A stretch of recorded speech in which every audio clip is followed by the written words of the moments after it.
So I've opened up the floodgates now, and you might have done as well. You know, when you engage with somebody's content, whether that's watching it or liking it, the YouTube algorithm and on Instagram promotes it a lot harder to you. Well, I was already getting that with the Glucose Goddess, and I spoke about this in yesterday's video, decided to watch some of her content, and now I'm just getting bombarded with it. And I think it's because the algorithm obviously knows it's very watchable, and it's kind of like people binge watch it because they're very interesting, very well made videos. So today I want to talk about two more concepts that the Glucose Goddess talks about. And I spoke in yesterday's video about how a lot of what she speaks about lines up with what we've been talking about. And she tends to present the information in a more scientific way that explains things better than I can get. But when you hear it, you know it's true. And it reaffirms what you already know in a more concise way. So I saw one post which was that glucose will spike after exercise, after intense exercise, regardless of eating food. So I just assumed that glucose would spike if you eat something, and if you eat something with high carbs and sugar. And on her Instagram page, it kind of shows, I'm guessing they put a glucose monitor on somebody and then got them to do some exercise. These are ones that just you can buy. This isn't like scientific equipment, and it shows you the glucose spike. People are using these as like a dieting tool now. I've been saying for a while, don't use exercise, don't increase exercise if you're trying to lose weight, because it increases hunger.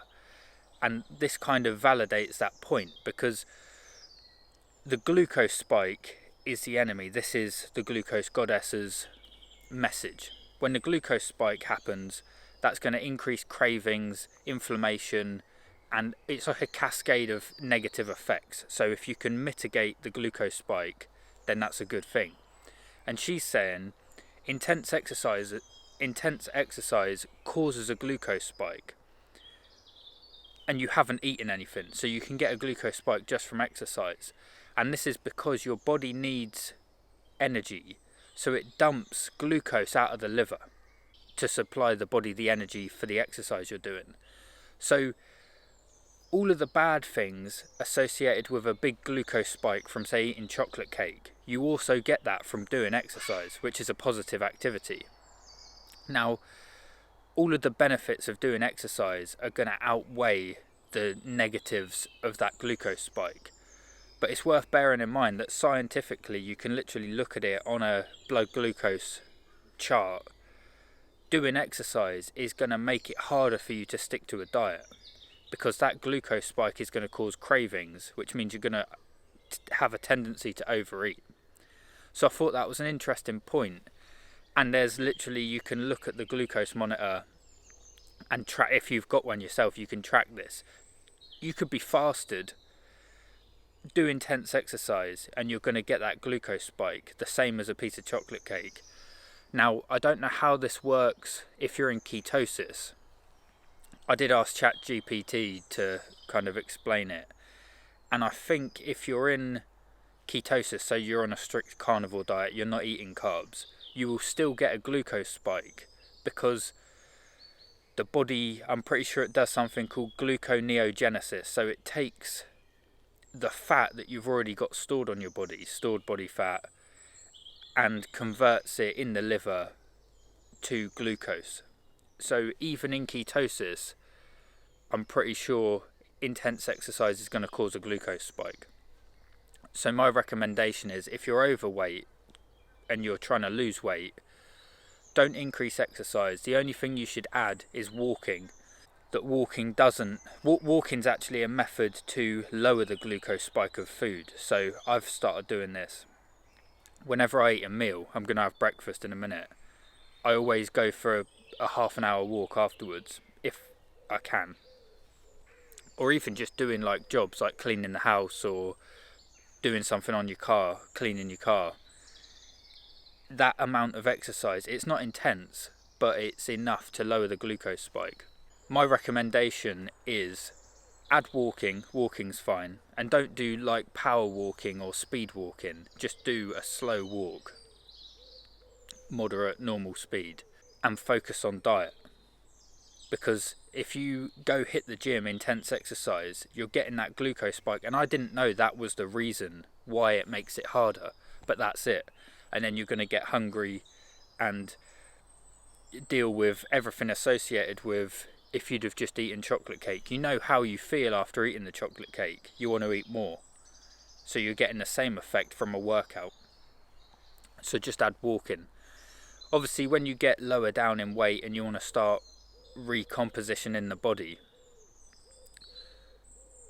workouts do the one thing that diet can't do, which is build muscle. So if you're trying to build muscle, you're going to have to do a workout. But if overeating's been an issue for you for a while, you will find that you'll overeat off the back of a workout, and that's why. So that was an interesting point.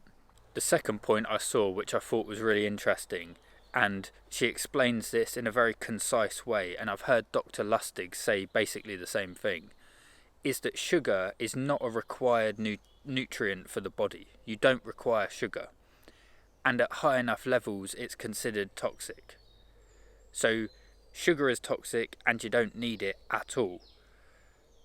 So this would suggest that the ketogenic diet is optimal. If sugar, she says sugar is just for pleasure. So you don't actually need it. Your body doesn't require sugar to run. So that would suggest to me that the optimal diet is a ketogenic diet. And it's surprising that that isn't her message. I think it's because she doesn't want to push a restrictive elimination kind of diet on people. She's trying to let people eat what they want and just use the information, because considering her whole thing is the glucose revolution, you think just bin it off, just get rid of all the sugar. If it's not required and it's considered toxic at a certain level, then that would be my next logical step. Maybe down the line she'll come to that conclusion, but that's the conclusion we've come to. You don't need sugar, and anytime you do eat sugar, if you're prone to overeating, it kind of triggers this addiction response. So if you just eliminate it entirely, it's like somebody that's on heroin. You don't just have a little bit of heroin. Heroin is, like, we could literally, I guess we could make the same comparison. Sugar is not required by the body. It's an addictive substance, and at a certain level it's toxic. Heroin is not a required nutrient for the body. It's an addictive substance, and at a certain level it's toxic. The person who struggles with over-consuming heroin doesn't say, oh, well, I'll just have a little bit because it's not required by the body. You just don't have it. And logically, it just makes sense that you would do that with sugar. It's not required by the body. At a certain level, it's toxic. I'll eliminate that. Don't need that. So I'm not sure why. I guess it's just enjoyment. People like eating nice food, and it's a pleasurable part of life, so that would make sense. So 2 more points from the Glucose Goddess that I thought were very interesting, and she explains it in a good way. So maybe just unsubscribe to this YouTube channel and go check hers out, because it's a lot more well packaged information. But we're just working through logically, and we kind of know the answers now with diet. We're just reaffirming. So number 1, exercise causes the same glucose spike like a sugary treat or snack. So just use walking if you're trying to lose weight.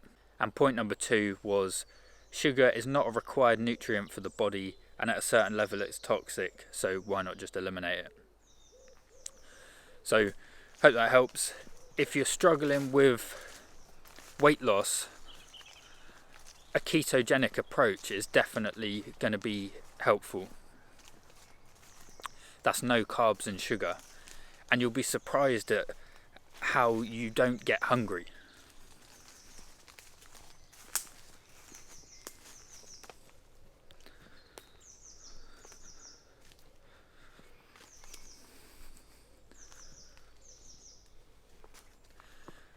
Something I did notice actually from looking at some of her videos today, I don't normally look at comments, I'm not really a big comment checker, but there are a lot of carnivores in the comment section.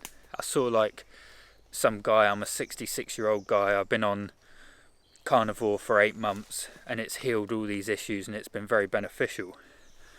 So this is her message, kind of thing. It is a carnivore message. This is what I was speaking about yesterday.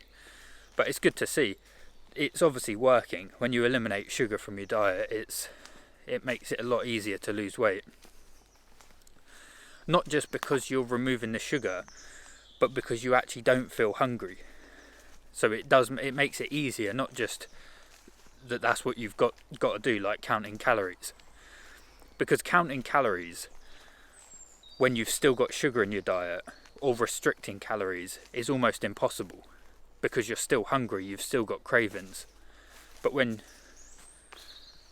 you remove the sugar, you remove the cravings.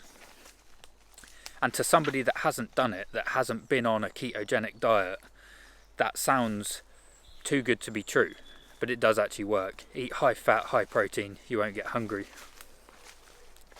So I hope that helps, and I'm always interested to hear your experience, because we're kind of getting to the bottom of what actually works, and it's helping people. And if you've struggled with this for a long time, you'll know how beneficial it is. So leave your comments down below.